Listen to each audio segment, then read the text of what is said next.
Breaking news. Former U.S. President Donald Trump has ordered the Treasury Department to unleash sweeping sanctions against nearly 20 individuals and organizations in Myanmar and Cambodia. The reason? They are the masterminds behind a multi-billion-dollar online scam empire, an empire built on fraud, human trafficking, and modern-day slavery.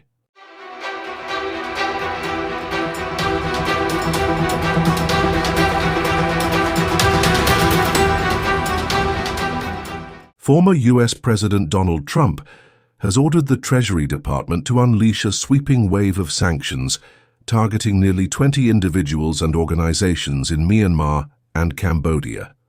These are the kingpins behind a ruthless multi-billion-dollar online scam industry.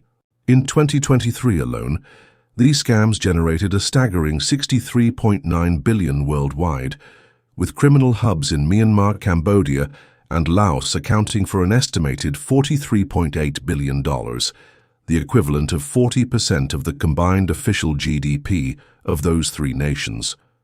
Behind this brutal crime network stands a notorious figure, a crime boss who built high-tech scam compounds that operate like digital prisons.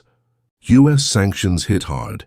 The U.S. Treasury announced on September 8th that the sanctions would bar these individuals from entering the United States, freeze all their assets under U.S. jurisdiction, and cut them off from the American financial system.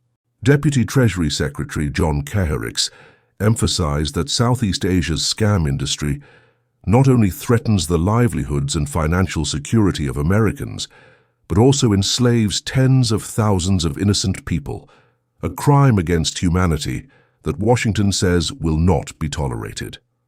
A global criminal empire. According to experts at the U.S. Institute of Peace, more than 220,000 people from at least a dozen countries are currently being held against their will in scam centers across Cambodia and Myanmar. Many are trafficked under false promises of high-paying jobs, only to be stripped of their passports, locked inside guarded compounds and forced to work as modern-day slaves. In Cambodia, the Treasury Department named ringleaders including Dong Lichen Swaminok, Tren Dalen, Su Lianchen, along with 6 companies. These groups converted hotels, office towers, and casinos into vast scamming complexes. All have now been placed on America's financial blacklist. This follows earlier sanctions in May, when the U.S. targeted the Kenny crime syndicate and its leader, Sochit Thu, who provided protection for scam and human trafficking operations in Myanmar's notorious KK Park zone. This follows earlier sanctions in May, when the U.S. targeted the Kenny crime syndicate and its leader, Sochit Thu, who provided protection for scam and human trafficking operations in Myanmar's notorious KK Park zone. Human stories of modern slavery. The horror is real. Take the story of Mateo, a young man from the Philippines. He was lured to Thailand with the promise of a customer service job. Instead, he was trafficked across the border into Myanmar, his passport confiscated, and forced to work inside a scam center. Each day, Mateo had to send messages to hundreds of older American men online, slowly building trust before handing them over to other scammers for the final blow. Failure to meet quotas meant brutal punishment, electric shocks, beatings, and torture under the scorching sun. Armed guards made escape impossible. Though Mateo was eventually rescued, the trauma of those months still haunts him. Victims in Vietnam. Closer to home, Vietnamese families are also paying the price. In Cà Mau, 2 young women narrowly escaped being trafficked to Cambodia. One of them, already a survivor of a previous scam ordeal, recognized the danger just in time. Others have not been so lucky. Families in Vietnam have been forced to pay ransoms of 70 to 100 million dong to bring loved ones home. Each suitcase carried back from Cambodia often contains not just clothes but blood-stained money, profits from human suffering. A crime syndicate with global ties. Investigations reveal that this criminal underworld is propped up by powerful backers. In Myanmar, scam centers are linked to local militias and even the National Army, which experts say earns nearly $192 million a year from these operations. In Cambodia, relatives of former Prime Minister Hun Sen and senior officials have been tied to scam networks. In the Golden Triangle Special Economic Zone, crime boss Zhao Wei runs a scam empire with tens of thousands of workers, all while receiving honors from the government. In the Philippines, offshore gambling sites known as POGOs act as fronts for online scams, shielded by corruption and bribery.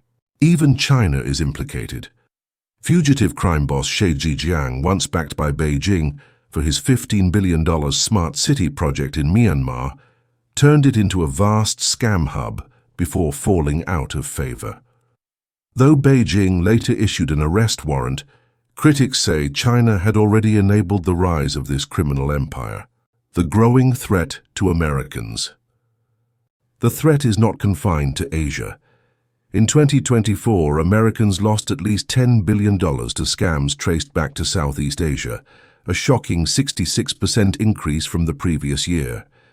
The FBI's Operation Silver Cup has helped recover more than $359 million for nearly 6,000 victims of crypto investment scams. Yet experts warn the networks, many with deep Chinese ties, continue to siphon billions from Americans, emboldened by high profits and low risk. A humanitarian and human rights crisis. His is more than financial fraud. It is a crime against humanity. Tens of thousands of men and women are trapped in conditions of slavery.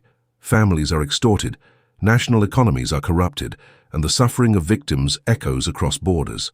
As one survivor put it, money mattered more to them than human life. Closing. This crisis is far from over. The US government insists it will keep up the pressure, but experts say real change will require international cooperation and public awareness. Every story shared, every victim rescued, is a step closer to ending this nightmare. This is not just about stolen dollars. It is about stolen lives.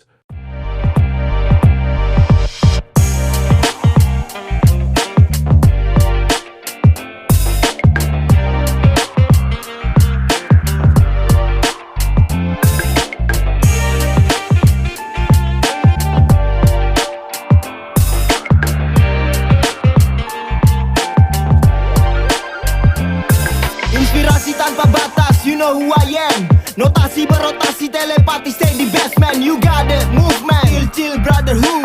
Rangkul lintas era, I'm proud to do that. Let's move, tapis ragu yang membelenggu. Dulu jadi budak, mereka bangga angkat dagu. Aku tetap jadi aku walau tak muti